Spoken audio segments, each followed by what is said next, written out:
friends, welcome to my channel. இன்னைக்கு நம்ம என்ன பார்க்க போறோம்னு பாத்தீங்கன்னா இது மாதிரி பேப்பர்ல ஒரு ஃப்ளவர் தான் பார்க்க போறோம். அதுக்கு வந்து நான் ஒரு மாதிரி இது வரைக்கும் ஒரு லைன் வரைஞ்சு வச்சிக்கிறேன். இதுக்கு மேல நம்ம கட் பண்ண கூடாது. அதுக்காக தான் அது. இப்போ வந்து நம்ம இது வந்து ரொம்ப மெலிசா கட் பண்ணா அதுக்கு நான் இந்த சின்ன சிசர் எடுத்துர்க்கேன். இங்க பாருங்க. இப்போ இங்க இருந்து நம்ம கட் பண்றோம்னா இந்த இடத்துல போய் ஸ்டாப் பண்ணிக்கோங்க. இப்போ இதே மாதிரி மெல்லிசா நான் எல்லாத்தையும் ஓகே ஃப்ரெண்ட்ஸ், இங்கே பாருங்கள் நான் கட் பண்ணிட்டேன். இது சென்டருங்கிறதுல இது மட்டும் லைட்டாக இதாகிடுச்சுன்னு பட் ஒன்று போகிறேன் பாருங்கள் இவ்வளோ சூப்பராக இருக்குன்ட்டு. ஓகே, இது மாதிரி தான் நான் கட் பண்ண சொன்னேன். நான் கட் பண்ணிட்டேன்.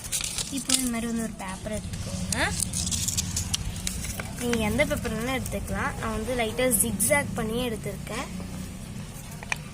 அப்புறம் தான் நம்ம வந்து இப்படி ரவுண்ட் பண்ணிக்கோங்க.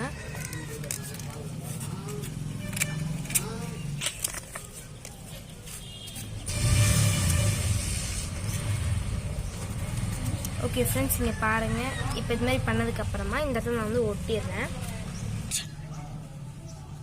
இங்கே பாருங்கள் ஃப்ரெண்ட்ஸ், அந்த மாதிரி ரோல் பண்ணிட்டேன். இப்போ இந்த இடத்துல வந்து கம் அப்ளை பண்ணிவிட்டு இல்லை செல்லோ டைப் வச்சு கூட நம்ம சுற்றிடலாம். நான் கம்மியாக அப்ளை பண்ணிக்கிறேன். இப்போ இதை வச்சு நான் வந்து ஃபுல்லாக சுற்றுறேன். ஸ்ட்ரெயிட்டாக இந்த இது ஃபுல்லாக நான் ஸ்ட்ரெயிட்டாக சுற்றிக்கிறேன். சுற்றுங்க இந்த லாஸ்ட் வரைக்கும் சுற்றிட்டேன். இந்த இடத்தையும் நான் வந்து கம்மியாக அப்ளை பண்ணிக்கிறேன்.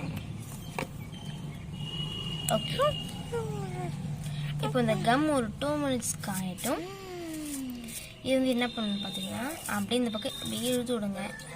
உங்களுக்கு இது மாதிரி வேணும்னா நீங்கள் இது மாதிரி ஓகே, நீங்கள் உங்களுக்கு இது மாதிரி வேணுனாலும் இப்படியே பண்ணிக்கலாம். இதே மாதிரி வந்து நம்ம நிறைய ஃப்ளவர் செஞ்சு ஒரு பொக்கே மாதிரி கூட செய்யலாம். சூப்பராக இருக்கும். அதுவும் இப்போ இது மாதிரி ஒன்றா சேர்ந்து இருந்தால் நல்லாயிருக்குன்னு நினச்சிங்கன்னா நீங்கள் இந்த மாதிரி வச்சுக்கலாம். இது மாதிரி கொஞ்சம் தூரம் இப்படி இருந்துச்சுன்னா நல்லாயிருக்கும்னு நினச்சிங்கன்னா நீங்கள் அது மாதிரி வச்சுக்கலாம். இங்கே பாருங்கள், எனக்கு இதான் பிடிச்சிருக்கு. ஸோ நான் இப்படியே வச்சுக்கிறேன். ஓகே ஃப்ரெண்ட்ஸ், நம்ம பார்க்குற ஃப்ளவர் முடிஞ்சிருச்சு. உங்களுக்கு இன்னும் டெக்கரேஷன் வேணும் அப்படின்னு நினச்சிங்கன்னா ஒரு பேப்பர் இந்த பக்கம் இப்படி எடுத்து அதை இப்படி ஜிக்ஸாக நீட்டாக ஜிக்ஸாக கட் பண்ணிவிட்டு அப்படியே இந்த இடத்துல ஒட்டினீங்கன்னா அப்படியே ரோஸில் இருக்க மாதிரியே இருக்கும். ஓகே ஃப்ரெண்ட்ஸ், இந்த வீடியோ முடிஞ்சது. உங்களுக்கு இந்த வீடியோ பிடிச்சிருந்தா லைக், ஷேர், கமெண்ட் பண்ணுங்கள். மறக்காமல் டைனிங் யார்ட்ஸ்க்கு சப்ஸ்கிரைப் பண்ணுங்கள். தேங்க்யூ.